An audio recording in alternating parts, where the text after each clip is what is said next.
As mass unemployment hit the black community hardest, 1 in every 2 black youths was left out of work. We had a feeling that we just weren't wanted in this country, weren't wanted, that we were despised.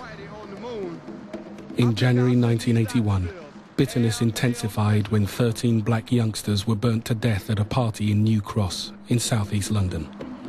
3 months later, the failure to charge anyone for what the black community was convinced was a racist attack seemed a betrayal by the police. We felt the police just didn't care. There was tensions already between us growing at the time, and that just pushed us further apart more than ever. You know, when I came to this country, I was told, if you get lost or if you have any problem, just go to a policeman. Oh, yes, we were told that. You know, you wouldn't ask anybody directions. You would go to a policeman because you see them as nice people.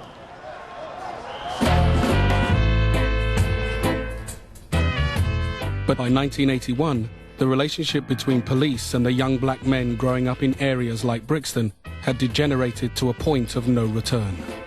I'm in the underground and I'm in Oxford Circus, changing tubes to come to Brixton. And that's when I first noticed these couple of men. They grabbed me. Excuse me, I'm arresting you for suspicion of pickpocketing from persons unknown. And I'm thinking, me no pickpocket, me a Rasta.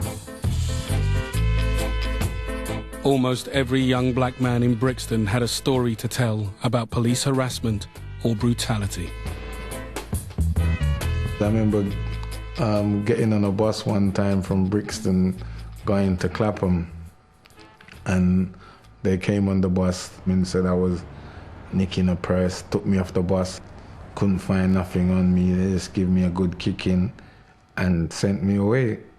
You know, what could you do? There's like 5, 6 police and just you as a little black kid. They didn't arrest no one, they just beat us up and left us there.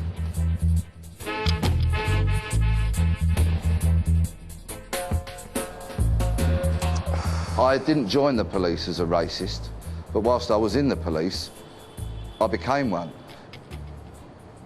We just went out and made a beeline for whosoever we wanted to arrest.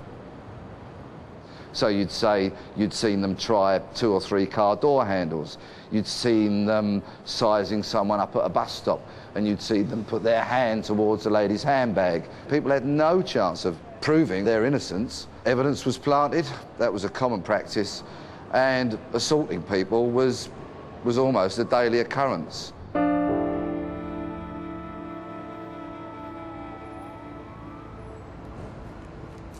They used to raid dances. I was in one particular dance where they battered down the door, beat up women, beat up men. There was countless police vans outside and on park that night. And I was one of those, in one of the police vans taken back to Brixton police station. My face pressed down to the floor. There was a boot upon my neck, upon my back, and then we were dragged out to the police cells. Sitting in that cell and hearing the screams of the older guys along the cell corridor, it was just frightening, frightening. So that's when I realised that these stories weren't extravagances. It was actually happening.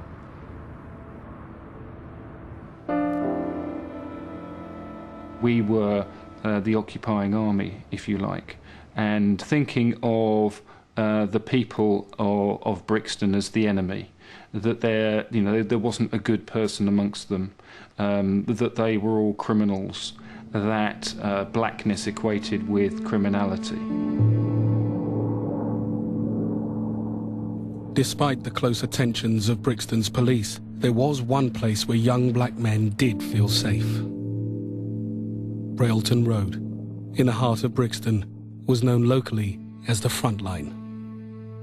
It was the only place that you felt really comfortable, that the police wouldn't just always be able to grab you. From this cruel world, we could go there and just be with our kin. We felt it belonged to the West Indian community. Everyone gathered on the front line. They had pool places, they had gambling houses, It was just like a little activity place.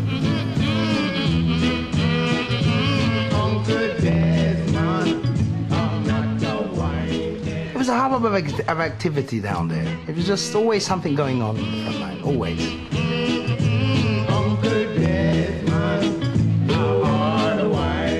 It was the place to be seen, the place